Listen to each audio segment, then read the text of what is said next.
the pump. It hurts, but our next guest says the worst is yet to come. Think that $4 that we're seeing out in California is bad? That gallon of gas could reach as much as $5 this year. Joining us from Houston, Texas is former CEO of Shell Oil and founder of Citizens for Affordable Energy, John Hofmeister. John, nice to see you this morning. We keep saying year after year we hear about this prognostication, if you will, that it's going to hit $5 a gallon. You really think, though, it could happen this time? Well, I think we're at the crosshairs of an unusual situation that probably can only get worse. And here's why. We're the world's largest consuming nation, but we now have a rival called China. China's growth and demand for gasoline is in the million or million plus barrels per day every year. They're going to 15 million barrels a day by 2015 because of all the uses of oil that they have now adopted as a consumer society. We also face some of the most unpredictable, volatile geopolitical situations, whether it's Iran, Iraq, Sudan, you name it, and there's no end in sight to the geopolitics, which worries people about the supply of oil. Meanwhile, the failure of the United States of America, the world's largest consumer, to adopt government policies which would enable domestic production to increase to meet these conditions has been nil, nada, nothing.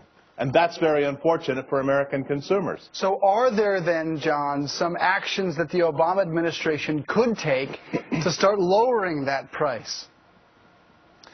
Yes, but it's almost too late, even if the president gets a second term. I said to Senator Obama in the summer of 2007, as he's running for president, Senator, you need a robust drilling program in your first term. If you do not have a robust drilling program in your first term, you're going to face gasoline prices when you run for re-election, if you win in 2012, that will not help you one iota. His response was, we're going to do biofuels. And I said, biofuels is not going to make a difference in the gasoline price, not by 2012.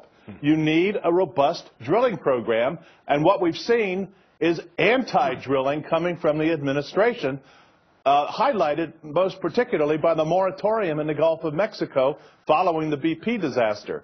There's been no action, and it takes years to get things rolling. So had he had an active program, by his second term, he would have been able to point to increases in domestic production that would offset the rise in demand from China as to U.S. consumption. Okay, three things that you list as solutions, a plan that would actually work. We're getting back, you mentioned this earlier, getting back to 10 million barrels of oil per day, producing another 3 to 4 million from biofuels and natural gas, of which you just talked about President Obama supporting, and drive more fuel-efficient cars.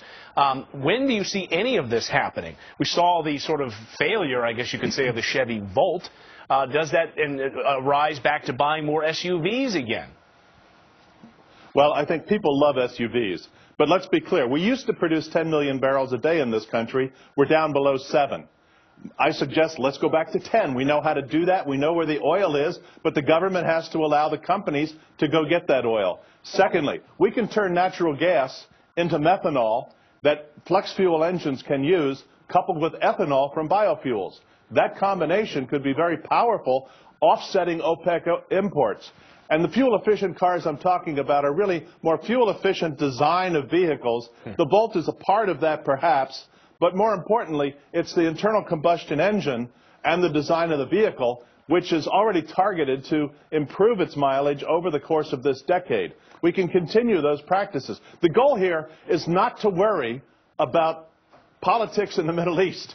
If we use imports from Canada and Mexico as an offset to the Middle East, we can take care of ourselves here in North America.